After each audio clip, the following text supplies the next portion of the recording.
que não venham falar se o Senhor venha falar através de mim. E da mesma forma como ele impressionou, também veio impressionar o coração de cada um que está presente. Abençoe vocês por Amém. Vamos começar abrindo nossas Bíblias em Filipenses, capítulo 2, versículo 4.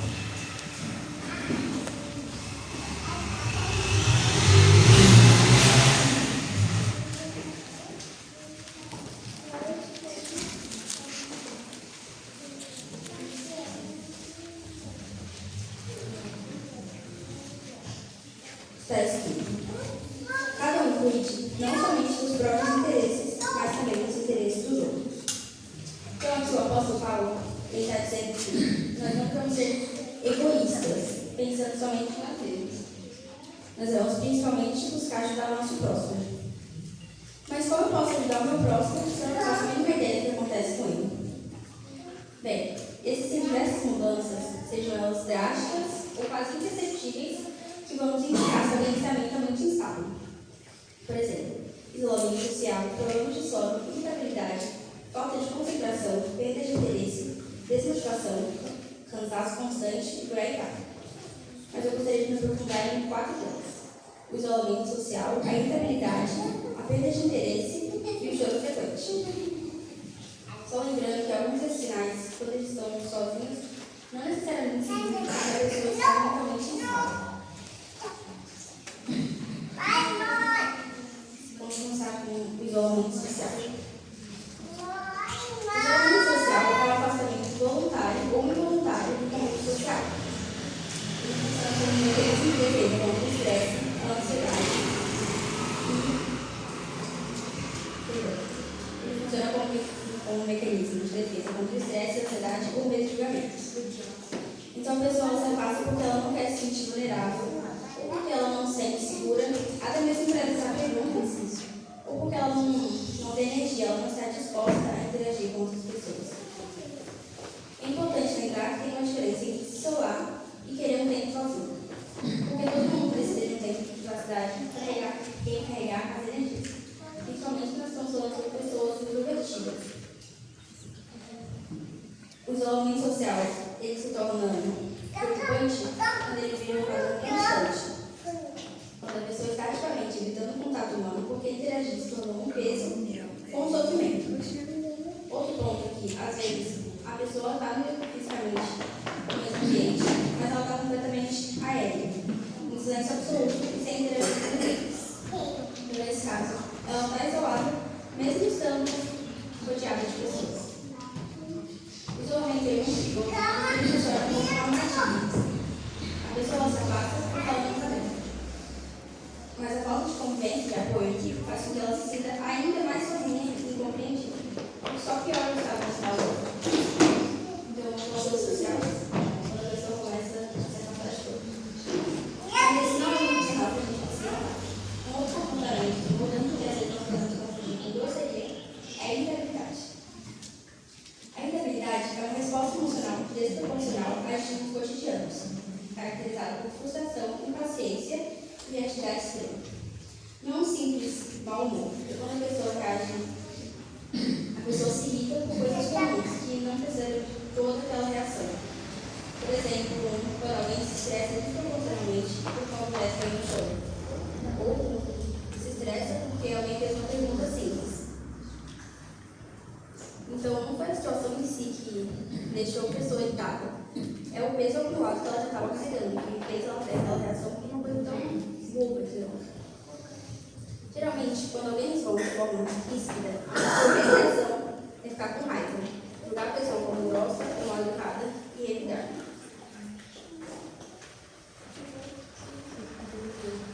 Mas, será que essa pessoa está sendo ruim comigo mesmo?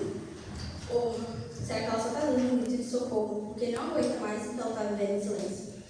Muitas vezes, uma pessoa que está mentalmente instável, ela explode. Mas logo em seguida, ela sente uma culpa e um esgotamento ainda maior por ela ter agido de tal forma, que vira um soco consigo muito doloroso para ela. Então, essa pessoa, ela está no limite. E quando nós não entendemos isso, nós nos afastamos dela justamente no momento em que ela mais precisava de paciência. Mas além de explodir por fora com a irritabilidade, o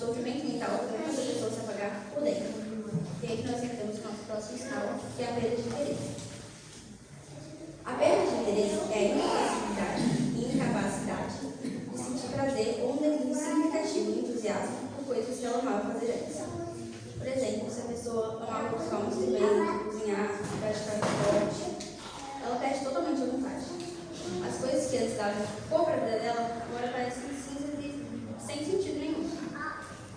Para quem está de fora, pode parecer que a pessoa está desandando ou ficando desleixada. Mas a realidade é que o sofrimento mental consome tanta energia interna que realizar tarefas simples exige um esforço mental muito grande para a pessoa que está passando por isso. Então a pessoa não faz porque ela não quer, ela faz porque ela não consegue. Quando alguém começa a faltar compromisso, some de grupos, não responde mensagem, ou perde o rendimento na escola ou no trabalho, a nossa primeira reação é dizer ou pensar que a pessoa ficou preguiçosa, desinteressada ou que ela está com má vontade. Isso é o nosso egoísmo nos impedindo de olhar além da superfície. O que nós não percebemos é que essa apatia dói para quem está passando por ela. A própria pessoa, ela sente falta de ser quem ela era. Ela sente falta de sentir alegria com as folgas dela. Mas a mente dela está exausta. Então ela está lendo num modo de sobrevivência. É uma carga pesada demais para carregar esse peso. E quando esse vazio se torna insuportável, o corpo dá um jeito de transbordar essa dor. E aí chega o nosso último quarto e choro frequente.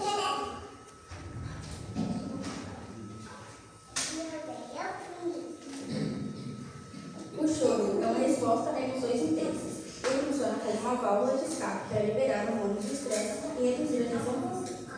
E o choro frequente, sem um motivo claro, é um mecanismo de defesa do cérebro, que indica sobrecarga ou disfunção dos sistemas cerebrais que eu é um sintoma muito comum em casos de depressão ou transtorno de ansiedade, mas também pode indicar desequilíbrio neuroquímico ou burnout. O burnout é um distúrbio psíquico causado pelo estresse crônico no ambiente de trabalho.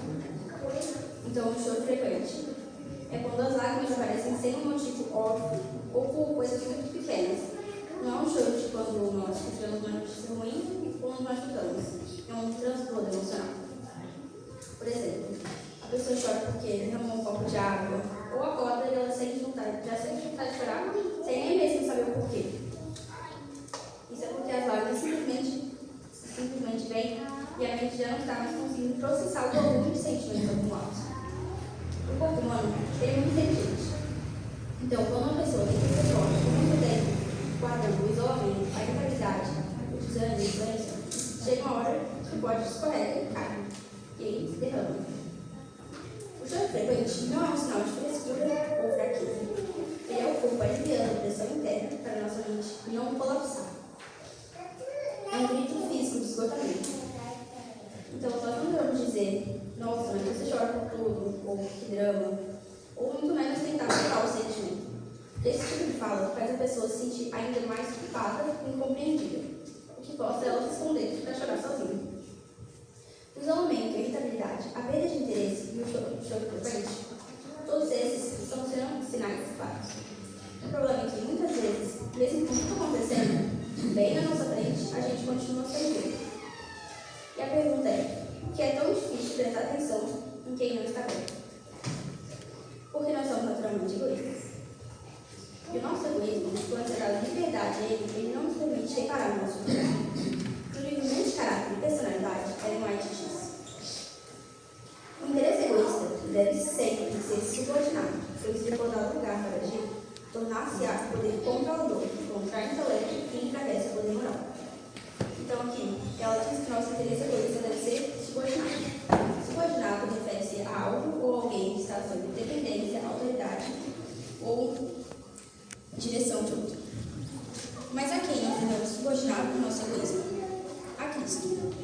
Subordinar o nosso egoísmo a Cristo significa, na prática, deixar que Ele mude a nossa prisão. Quando nós permitimos que o egoísmo controle a nossa mente, nós ficamos cegos para o do outro. Mas quando nós entregamos a Jesus, Ele começa a quebrar essa barreira. Tem um texto de Ellen White, se não me engano, no Mente, Caráter e Personalidade também. Gostaria de ler e falar sobre isso.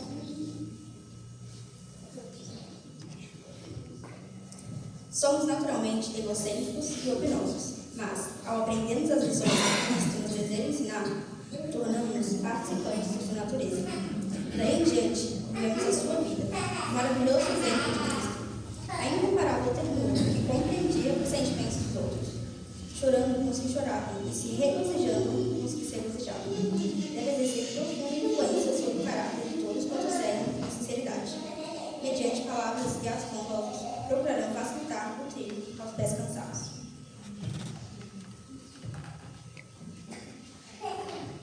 Então, nós temos que ter Jesus como exemplo e buscar sempre estar ajudando as pessoas que precisam de nós. Tem uma frase de um livro que eu gosto muito, que diz: por mais altruísta que uma pessoa seja, quando ela está presa nos próprios problemas, dificilmente consegue notar que os outros estão sofrendo, mesmo que estejam bem na frente dela. Eu acho que esse trecho resume bem o que nós acabamos de falar aqui. Nesse trecho específico, não está nem falando sobre uma pessoa intencionalmente má e egoísta. É sobre uma pessoa que até tenta ser boa e colocar os outros acima de si mesma, mas que, por ter se preenchido demais as suas próprias lutas, acabou ficando cego para o ambiente. E quando nós nos prendemos ao ato de só focar nas nossas dificuldades, as pessoas ao nosso redor vão sendo deixadas de lado. Tem uma história que conta que uma menina, ela era órfã e ela não tinha nenhum amigo, ela morava sozinha. Na verdade, isso eu não sei, mas acho que ela morava sozinha, porque não especifica muito isso na história. Mas ela tinha uma vida muito difícil. Ela só tinha um amigo, que era um globo de neve. Na escola, ela tinha não lembro o que era. Tinha um menino que ele reparava toda a dificuldade que ela passava e ele se sentia mal por ver ela passando por toda aquela dificuldade e não fazer nada.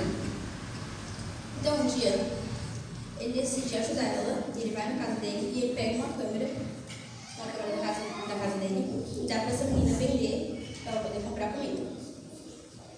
Então, depois de um tempo, ele cresce e ele nem se lembra de nada que ele fez. Mas essa menina, ela escreve uma vez: independente do que aconteça comigo, eu espero que você saiba que a câmera que você me deu salvou a minha vida. Então, para ele, podia parecer até que ele estava fazendo uma atitude insignificante, ou bem pequena, mas para ela, aquela pequena atitude... esqueci de um detalhe importantíssimo. E uma noite, ela estava preparando para dormir, então ela pegou e ela orou: eu quero que o relógio desse quarto pare de girar e que eu pare de respirar. Naquele momento, ela desejou acabar com a vida dela, porque ela tinha muito sofrimento, ela não tinha os pais, ela não tinha o que comer. Então, ela não queria mais comer, porque a vida dela era muito difícil. Então, depois, esse menino deu a câmera para ela e ajudou ela. Então, para ela, aquela câmera, aquele vídeo foi só um simples ato de emprego, pode não ter significado muito, mas para ela, aquilo salvou a vida dela. Então, as nossas atitudes, por mais pequenas que elas possam parecer, para outra pessoa pode significar muito. No livro Como Lidar com as Emoções, Ellen White diz: conservar a mente ocupada em si mesmo é uma espécie de egoísmo. É bem diferente do apóstolo Paulo, que passou por enfermidades. Contudo, a sua pessoa era o último assunto de seus pensamentos. Ele passou por provas que você nunca sofreu.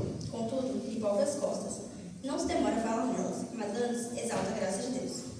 O apóstolo perdeu de vista os sofrimentos que se aproximavam, sua solicitude por aqueles a quem ele estava para deixar, ao lutar com preconceitos, ódio e perseguição.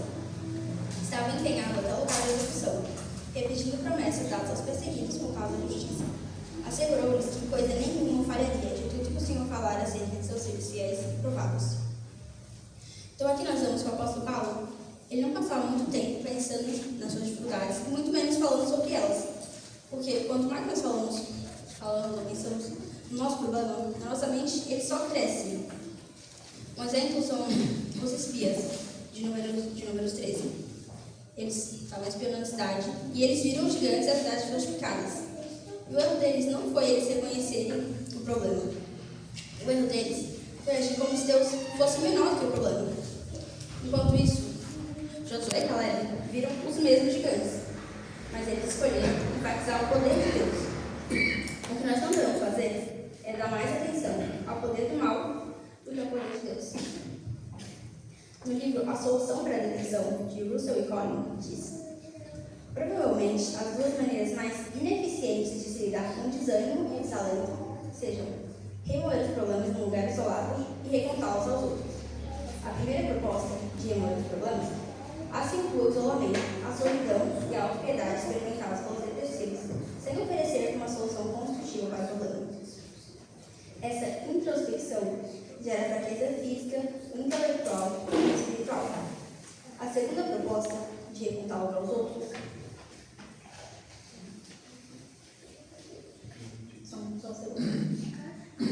tende a enfatizar os sentimentos de frustração, muitas vezes confirmando-os e exagerando-os cada vez que o problema é recontado. Ao centrar-se no eu, o indivíduo sente-se bem pior do que realmente está. As duas maneiras mais eficientes de lidar com o desânimo e o desalento estão relacionadas ao louvar a Deus e ao serviço ao próximo. Essas soluções evitam os resultados do isolamento introspectivo e as consequências de remontar constantemente os problemas aos outros. A primeira proposta, de louvar a Deus, envolve um relacionamento com Deus. Ao relembrar as bênçãos divinas e ao elevar audivelmente a voz do louvor a Deus, um poder desconhecido pelo ser humano é colocado à sua disposição. Ao reconhecer como o imaculado e a preocupação de Deus por nós, os problemas parecem diminuir em vez de aumentar. Então, quando nós falamos, pensamos sobre nossos problemas, eles aumentam na nossa mente. Mas quando nós estamos louvando a Deus, eles diminuem. Já a segunda proposta, de serviço ao próximo, envolve ajudar alguém mais necessitado, procurando doar-se à pessoa de tal forma que ela realmente seja auxiliada. Logo o desânimo e o desalento desvanecerão. Não é fácil tomar essa atitude, pois o indivíduo desanimado tem uma dificuldade de mudar o comportamento e olhar para os outros em vez de si mesmo. Será preciso muita perseverança, mas os resultados serão tremendamente recompensadores. Então, quando nós decidimos, mesmo sem forças, erguer a nossa voz, para louvar a Deus e lembrar suas bênçãos, nós tiramos os olhos do gigante e colocamos o que realmente importa. E quando nós nos dispomos a ajudar alguém que está precisando mais do que nós, o nosso próprio fardo se torna mais leve. Nós temos que nos apegar ao amor de Deus e confiar de que, enquanto eu ajudo o meu próximo, ele também vai me ajudar. Em Isaías 58 diz: porventura, não é este o jejum que escolhi, que solta as ligaduras da impiedade, que desfaça as ataduras do jugo e que deixe livres os oprimidos e despedaços todo mundo? Então romperá a tua luz como a alva, e a tua cura apressadamente brotará, e a tua justiça irá adiante de ti, e a glória do Senhor será a tua capa. Então, enquanto nós nos tornamos instrumentos da graça de Deus na vida de outra pessoa, Deus também trabalha no nosso próprio coração. Bom, o último tópico que eu quero falar é o julgamento. Infelizmente, quando se trata de saúde mental, esse assunto não é levado a sério como deveria. Mas a saúde mental é importantíssima, porque se a nossa mente não está bem, isso transparece também na nossa saúde física e nas nossas atitudes. Também o livro A Cura para a Depressão diz: o estresse emocional constante e justificável, juntamente com a ansiedade produzida pela mágoa, certamente implicará a exposição para conter doenças cardiovasculares graves e outras doenças degenerativas. Portanto, aquilo que afeta a saúde emocional afeta também a saúde física, pois tanto uma quanto a outra são profundamente influenciadas pela ação do sistema nervoso simpático. Então, é muito importante que nós estejamos mentalmente saudáveis. Em Mateus 7, no versículo 1, diz: vamos ler com suas vidas.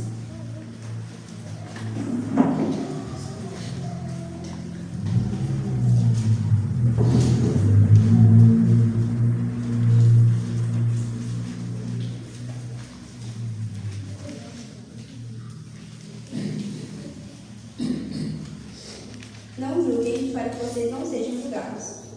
Versículo 2. Pois da mesma forma que julgarem, vocês serão julgados. E a medida que usarem também será usada para medir vocês.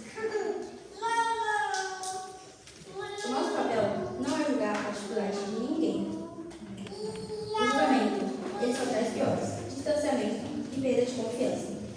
O problema real não é só a arrogância. Perdão por ele. As pessoas frequentemente caem na armadilha de pensar como algo é simples ou natural para elas, deve ser igualmente fácil para todos os outros. Isso gera uma falta de compreensão do processo e pelo esforço ali. O problema real não é só a arrogância, mas a falta de empatia que impede o indivíduo de enxergar o lado do próximo.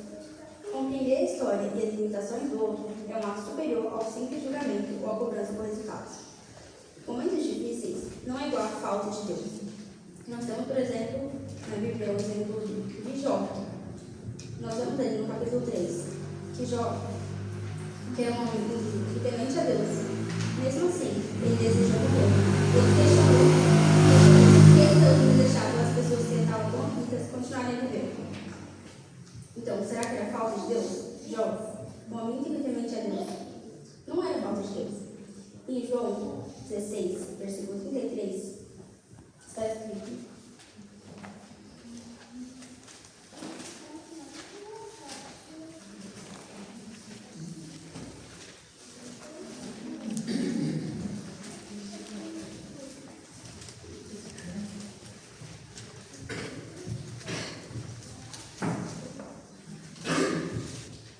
João 16, 33.